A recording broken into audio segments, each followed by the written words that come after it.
साथ ही सीट के लेकर कल देर शाम आप देखेंगे तो सीट के लेकर कुछ लेटर जारी किया गया है, लव लेटर जारी किया गया है बीपीएससी के तरफ से। बीपीएससी का नए अध्यक्ष महोदय भी आए हैं। हम तमाम मुद्दा के ऊपर रजनी सर के साथ बातें करेंगे, एसडीओ साहब के साथ बात करेंगे। सबसे पहले तो सर बहुत बहुत स्वागत है sir. Thank you so much. आपको भी कीजिए।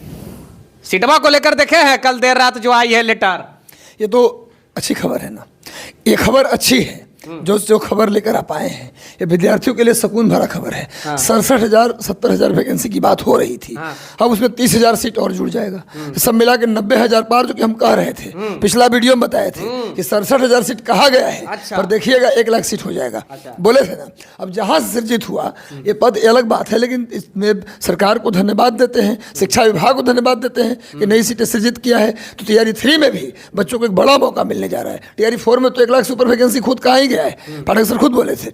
और लेकिन तैयारी 3 में भी एक भारी वैकेंसी जो नहीं था, जो अब हो गया। 97,000 1 लाख सीट बहुत होता है, कम सीट नहीं है, काफी होता है। मेरिट कितना जाए, पीआरटी में कितना आने की संभावना है प्राइमरी में? देखिए, हम तो पिछली बार जब तैयारी 3 मार्च में नहीं होने का था, उससे पहले से हम बोल रहे थे कि सीट प्राइमरी में सबसे ज्यादा रहेगा। लगभग आपको, मुझे देखिए, मैं पहले भी कह रहा था कि 36 से 40,000 सीट प्राइमरी में रहेगा। चलिए 6 से 8 का 6 से 8 देखिए, अब हम इसमें हम विभाग के आदमी नहीं, अनुमान नहीं बता सकते सर। बस 9 6 to 8 में, सॉरी, प्राइमरी में सबसे ज्यादा सीट होगा।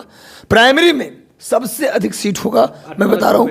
+2 में सीटें कुछ विषय में ज्यादा रह सकता है, पर मैं सर +2 में 40,000 के आसपास आ रहा है, ये जानकारी मिली है सर। तो सारे सब्जेक्ट है ना, उसमें हर सब्जेक्ट में कितना रहेगा, इसमें सब मिला के इंक्लूड करके। तो गुरु सबसे ज्यादा प्राइमरी में होगा, उसके बाद +2 में रहेगा। 6 to 8 9 10 में थोड़ी कम vacancy comparison to 6 to 8 primary और हाई स्कूल, सॉरी +2। ठीक है, तो इस सीटवा से डरे नहीं ना स्टूडेंट लोग? ये तो कुछ लोग तो भ्रम में ही थे कि 30,000 सीट है। तो कुछ लोग कहेगा कि यार ये तो वही बात हुआ, 30,000 सीट है, लेकिन ऐसा नहीं था। देखिए, एक्चुअली विक्की जी, हमारे देश का एक दुर्भाग्य है कि हम लोग कभी भी तथ्य और प्रूफ पे बात नहीं करते। अफवाह में जो मिल गया ना, उसी को चर्चा का विषय बना लेते हैं। और ये चर्चा, जानते हैं, नासूर का काम करता है हमारे सिस्टम के लिए भी। इसलिए मैं विद्यार्थियों से अपील करना चाहूँगा, अगर कोई तथ्य आपके पास हो तभी चीज़ों को बोलिए, तभी चीज़ों को समझिए। समझने की भी जरूरत नहीं है, जब तक तथ्य और फैक्ट और प्रूफ नहीं आपके सामने आए, तब तक आप एक बात पूछना है सर, पर मत बोलिए। अब एक बात पूछना है सर, लड़का क्या करे? अब 20 दिन के आसपास बचा है, लड़का क्या करे? कुछ ट्रिक एक बार और आप दे दीजिए गुरुजी। देखिए, हम अंतिम ट्रिक दे रहे हैं। विद्यार्थी यदि अब कहीं कोचिंग में पढ़ रहा है जाकर, अब कोचिंग वाले तैयारी 3 में एडमिशन तो ले लिए, 10-10 घंटे का क्लास चला रहा है, काहे कोर्स खत्म कर दे। लड़का लोग भी प्रेशर में दे रहा है कि सर हमने पैसा दिया आपको, हमारा कोर्स खत्म कर दीजिए। तो 10 घंटा 12 घंटा कोचिंग में बिठा के रह रहा है। अब 10 घंटा 12 घंटा बैठा के रहेगा कोचिंग में, तो लड़का कॉपी में तो सब आ जाएगा, पर दिमाग में कुछ न रहेगा। दिमाग में करने के लिए रटना पड़ता है, पढ़ना पड़ता है, अभ्यास करना पड़ता है, जिसके लिए बच्चों को टाइम मिल नहीं रहा है। इसलिए प्लीज हाथ जोड़ के विनती है, एडमिशन न लिए हैं तो किसी कोचिंग के झांसे में ना आए। मैं कोचिंग में बैठ के बोल रहा हूँ, किसी कोचिंग के झांसे में ना आए। एडमिशन ले लिए हैं तो कोचिंग छोड़ दें। 3 घंटे से ज्यादा अगर कोई क्लास निभाता है तो उस कोचिंग को तुरंत छोड़िए, वरना बर्बाद हो जाइएगा और आपका रिजल्ट नहीं होगा। प्लीज अब अपने कमरे में बंद होइए, घंटा 2 घंटा कोचिंग में जाकर बर्बाद मत कीजिए। और दूसरा, यूट्यूब को अब तब देखिए जब आपका पढ़ने का बिल्कुल मन न हो। 2 घंटे, उसमें भी 2 घंटे से ज्यादा यूट्यूब को मत दीजिए। मुझे दो या किसी और टीचर को दो, मैं नहीं कहता मैं दुनिया का सबसे बेस्ट टीचर। मैं आज तक नहीं बोला पीके जी कि मेरे चैनल को तुम देखो। मैं हमेशा बोलता हूं तुम्हें जिसका पसंद है उसका देखो, पर 2 घंटे से ज्यादा मत देखो यूट्यूब। और किसी क्लास में 10 घंटे वाला क्लास मत लो प्लीज, नहीं तो तैयारी 3 तुम्हारा नहीं होगा। जो 10 घंटा क्लास लेगा ना, तैयारी 3 उसका नहीं होगा। हम बोल रहे हैं क्लियर कट, हो जा तो आके मिल लेगा हमसे। कमरे में बंद हो जाओ गुरु, और आपको कम से कम MCQ डेली, अगर केवल पीआरटी आपका है तो डेली कम से कम आप 300 के आसपास MCQ लगाइए जीएस का। लेकिन अगर आपका ऑप्शनल भी है, जो सब्जेक्ट आप चूज करते हैं कॉम्बिनेशन, तो कॉम्बिनेशन है तो फिर ऐसा करिए 200 क्वेश्चन जीएस का लगाइए और 200 क्वेश्चन कॉम्बिनेशन से लगाइए। केवल MCQ लगाइए, और MCQ लगाते समय ये पता चलेगा कि कौन सा सेक्शन आपका कमजोर था। जो सेक्शन आपका कमजोर था जीएस में, जाके उसी चैप्टर को केवल पढ़िए। अब पूरा जीएस पढ़ने का टाइम नहीं है, लूसेंट लूसेंट पढ़ने का भी टाइम नहीं है। लूसेंट में वही चैप्टर पढ़िए जो आपका कमजोर है। कमजोर पार्ट कैसे पता चलेगा? जब आप एमसीक्यू लगाते रहेंगे तो पता चल जाएगा इस सेक्शन से क्वेश्चन मेरा गलती हो रहा है। जैसे मान लीजिए आपको हमेशा क्वेश्चन गलती होता है हिस्ट्री में, जनजातीय विद्रोह, जनजातीय आदिवासी विद्रोह से क्वेश्चन आपका गलती हो जाता है। तो हम पूरा 57 क्रांति क्यों पढ़े, हम कांग्रेस क्यों पढ़े? जब कांग्रेस से मेरा सब सवाल सही होता है और 57 क्रांति से सब सवाल सही होता है, तो हम खाली जनजातीय विद्रोह जाके लूसेंट से पढ़ेंगे हम, या किसी किताब से पढ़ेंगे हम? तो चूज कीजिए टॉपिक कि कहाँ कहाँ से क्वेश्चन आते हैं और कौन कौन सा, उसमें से कमजोर कौन सा, इसमें कौन सा सेक्शन मेरा कमजोर है। सिर्फ उसी चैप्टर को जीएस में पढ़िए और लगातार एमसीक्यू लगाइए। अगर केवल जीएस है, पीआरटी है, तो आप कम से कम 300 क्वेश्चन लगाइए जीएस का। तो अगर कॉम्बिनेशन वाले में है तो 200 जीएस का और 200 कॉम्बिनेशन का। और डेली 1 घंटा करंट अफेयर पढ़िए। और करंट अफेयर 4 महीने से ज़्यादा का मत पढ़िए। नवंबर दिसंबर से लेके मार्च तक का, फरवरी तक का, मानिए 10 मार्च तक का सेट बता रहे हैं, 10 मार्च तक का करंट अफेयर आप पढ़िए। और 1 घंटा डेली आप कम से कम 10-15 मैथ भी बनाइए। इसके अलावा हिंदी अंग्रेजी क्वालिफाइंग को हल्के में ना लें। अब पिछली बार क्वालिफाइंग हट गया तो हर बार क्वालिफाइंग हटेगा नहीं। फेल करेंगे तो 100 में 100 नंबर रहेगा, तब भी आप बाहर हो जाइएगा।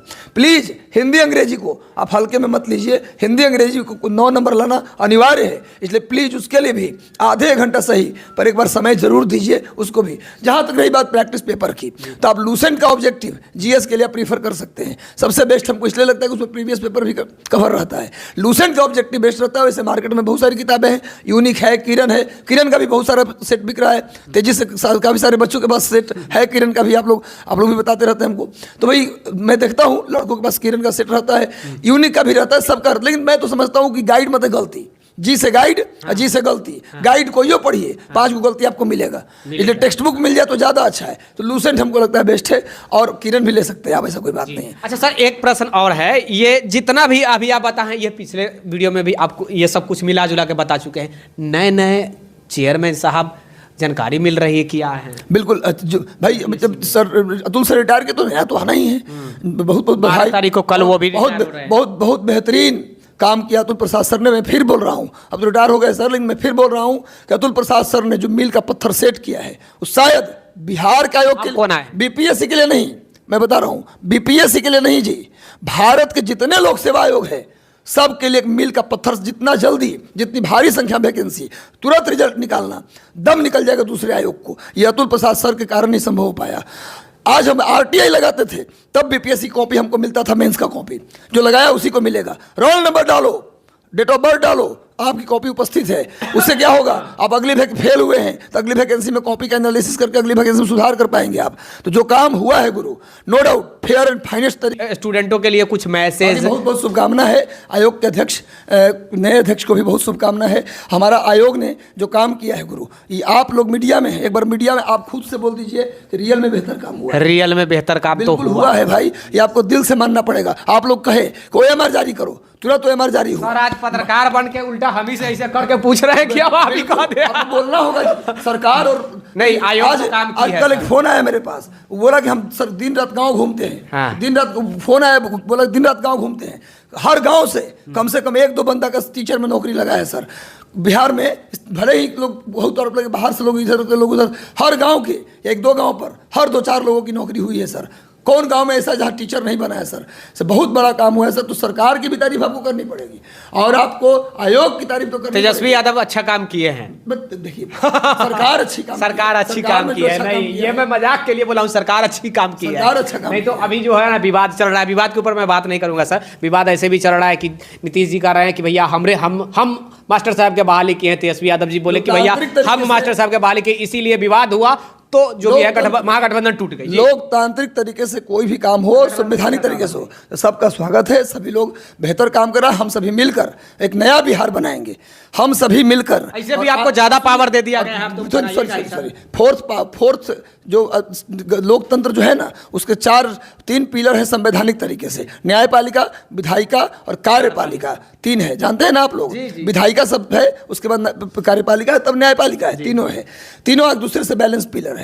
चौथा पिलर मीडिया होता है, प्रेस होता है, आप हैं लोकतंत्र के। और लोकतंत्र में जो बैलेंस बात है, ऐसा नहीं कि हम विवाद का मुद्दा उठा लेंगे, कोई विवाद बिना नहीं भी तभी विवाद की बात। आप भी सर कार्यपालिका बन गए हैं सर। और आपको क्या करना है, आपको क्या करना है, मीडिया को क्या जिम्मेवारी है कि जो सरकार में में बेहतर काम हो रहा है उसकी खूब तारीफ करना, लोगों तक पहुंचाना भी है कि भाई ये सब योजनाएं हैं, इसका आप लाभ उठा सकते हैं।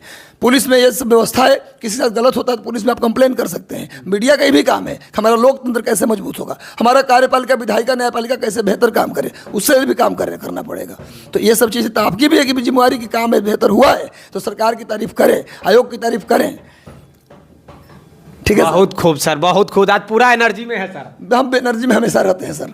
और जी जी जी, पूरा एनर्जी। हाँ, हमेशा रहते हैं सर। विद्यार्थी का कल्याण हो और बिहार का कल्याण हो, और अगले 5 साल में बिहार हर पायदान में सबसे टॉप पे हो भारत में। जहाँ केरल है वहाँ पर बिहार हो, हमें चाहते हैं सर। ये होगा। नई पीढ़ी, युवा पीढ़ी ज्वाइन किया स्कूल, और शिक्षा एक ऐसी रोशनी है, दुनिया के सारे समस्या का समाधान शिक्षा में है, जो कि हमारे राज्य में शुरू हो चुका है, अलख जग चुका है। अभी रोशनी कहाँ तक फैलेगी इसका, वो बिहार फिर से भारत नहीं बल्कि बिहार नालंदा विश्वविद्यालय की धरती फिर से क्या होगा, आगे बढ़ेगा सर। आसान्वित रहिए। चलिए सर आज पूरा मूड में है, पूरा एनर्जी में है। विशेष जानकारी के लिए द टाइम्स ऑफ भारत को एक बार बोल दीजिए सर। हाँ, सब्सक्राइब कर लीजिए, अच्छा न्यूज़ बनाते हैं और ऑथेंटिक न्यूज़ रहता है बीके जी का, और सबसे फास्टेस्ट एंड प्यूरेस्ट ये न्यूज़ इनका रहता है, तो इसलिए एजुकेशन स्पेशलिस्ट। हाँ बिल्कुल। क्या सत्यम जी के साथ भी सत्यम कुमार सत्यम जी हैं, उनका भी चैनल है। चलिए विशेष जानकारी के लिए अवश्य जुड़ जाइएगा द टाइम्स ऑफ भारत के साथ। और सर का एक बार बहुत बहुत आपको बहुत बहुत धन्यवाद सर, गुरु जी, एसडीएम साहब। हम तो